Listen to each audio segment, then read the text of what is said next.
Good afternoon, everyone. It is Thursday, and so I'm Tim here with Robot Butt Recommends.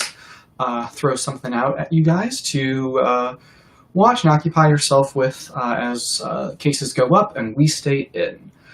So I don't know what the weather has been like where all of you guys might be, who might be watching, but it has been very rainy here, which has, on the one hand, been very welcome. It has been very not rainy so far, very hot and dry for the past couple of weeks, so it was nice to actually get some rain. I like rain. But so with the rainy day, I thought I would use that as inspiration for today's recommends and throw out the film Se7en. Back from the Helicon days of the 90s. I am a big fan of the movie. I'm a big fan of David Fincher. I love his movies. This Zodiac, Social Network, the show Mindhunter is very good. And this was really, what kind of put him on the map. As much as everyone loves Fight Club at this point, it was a flop at the time. And this, I think, is really what more kind of raised him up into the higher tier of directors. And it is a very rainy movie. It is raining almost throughout the entire film, hence recommending it today.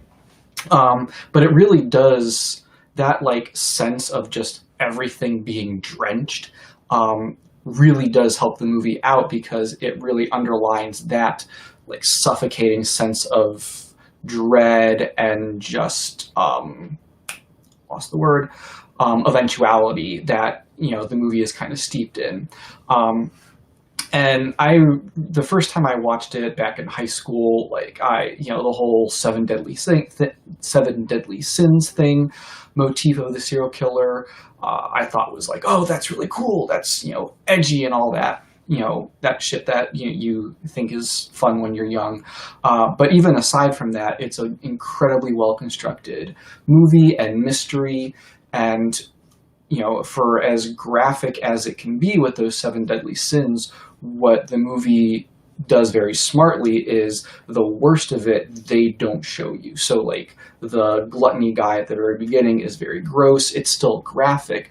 But when you get to some of the worst, aspects of these crimes, it's all left to the imagination. They describe things to you and make you kind of fill in the blank, particularly with, lust. You don't really see a lot of what the murder actually looked like and what was done, but you hear it, and that is so much worse and so much more horrifying. It's very well acted. Brad Pitt and Morgan Freeman really at the top of their game. It has been memeified to an extent, with everyone wanting to know what's in the box and all.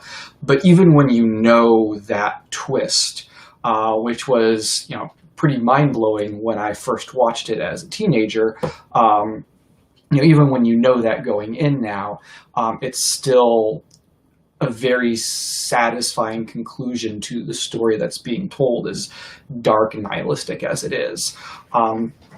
And like I said, it's a really good rainy day movie because you can just fully immerse yourself in that sense of drenching dread, because you have all the rain coming down around you in the real world as well. So fun extra bit of immersion. As far as I am aware, it is not streaming on any of the streaming sites, so it's just the normal renting, purchasing. If your libraries have opened up, I know ours has a drive-through service that they've opened up now. You can always try that. So that is what I would suggest for today, one of my favorite movies. And separate from that, don't forget, we do have our new podcast that released this week, The Franchise Strikes Back.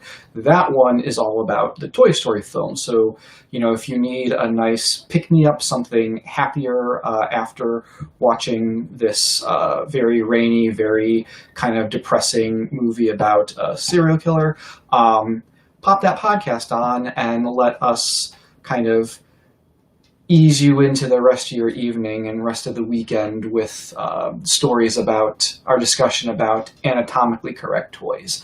It'll really take the edge off. So that is it for me and for this week. We'll be back on Tuesday with some more recommendations. I have a couple different things already planned, so hopefully things continue to work that way. Stay in, stay safe. We still got to get through the rest of this, and we will